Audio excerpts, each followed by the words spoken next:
এখন কিছু মৌলবী বেরিয়েছে বিচি টাইপের ছোট,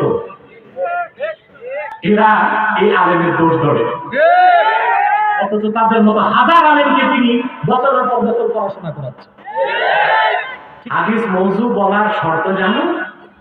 যখন কোনো ব্যক্তি কোনো কথা বলে নিসবত করবে হাদিস, তখন ওয়াজিব হয়ে যাবে দেখা হাদিসটি হাদিস কিনা, সহিহ কিনা, জয়ীফ কিনা, মওযু কিনা।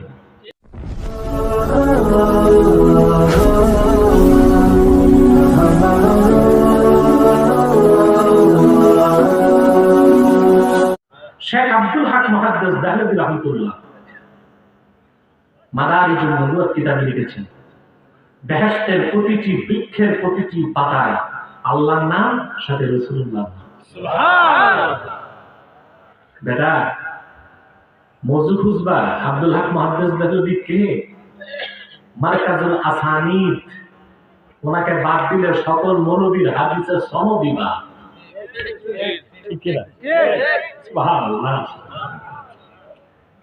হাদিস মওযু বলার শর্ত জানো?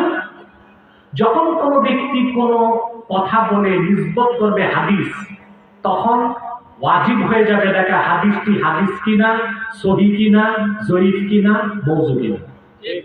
শর্ত কি? নিসবত করতে হবে হাদিস। যদি নিসবত না করে কিন্তু আল্লাহ তার রাসূলের শানে কোনো ভালো কথা বললো, হাদিস বললো না, তখন সেটা মওযু কিনা দেখার দরকার নাই, কারণ তিনি তো হাদিস বলেন নাই। কথাটা তো পূর্ববর্তী কিতাবেও থাকতে পারে।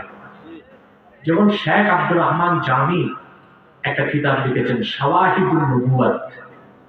ওই কিতাবে তিনি ওল্ড টেস্টামেন্ট, নিউ টেস্টামেন্ট, বাইবেলে, বিশেষ করে বাইবেলের সবচেয়ে অথেন্টিক যে copy, the Bible of Barnabas, এটা আরবি আছে, দ্য বাইবেল অফ বার্নাবাস, সেখানে আল্লাহ রাসূলের শানে অনেক কথা আসছে।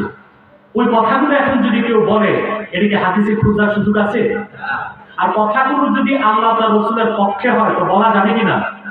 কারণ হাদিসে আসছে, রাসূলুল্লাহ বলেছেন হাদিসু আন বানি ইসরাঈল ওয়ালা হারাজ, বনি ইসরাইল থেকে রওয়ায়াত করো, কোনো দোষ নাই, শর্ত হচ্ছে যদি রওয়ায়াতটা কোরআন হাদিসের বিপক্ষে না যায়। তাহলে কোন স্কলার, কোন আলেম যদি রাসূলুল্লাহর শানে কথা বলে, কথাটা যদি আল্লাহ তার রাসূলের শানের খেলাফ না হয়, সেটাকে মওযু বলে বাদ দেওয়া এটা মুহাদ্দিসের কাজ না, মুহদ্দিসের কাজ। কথা বুঝতে পারছেন? আমি বাংলাদেশের একজন মজলুম আলেমের পক্ষে কথাগুলো বলে যাচ্ছি।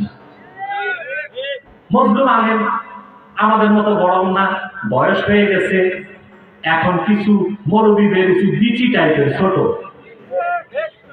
এরা এই আলেমের দোষ ধরে, অথচ তাদের মতো হাজার আলেমকে তিনি বছরের পর বছর পড়াশোনা করাচ্ছেন।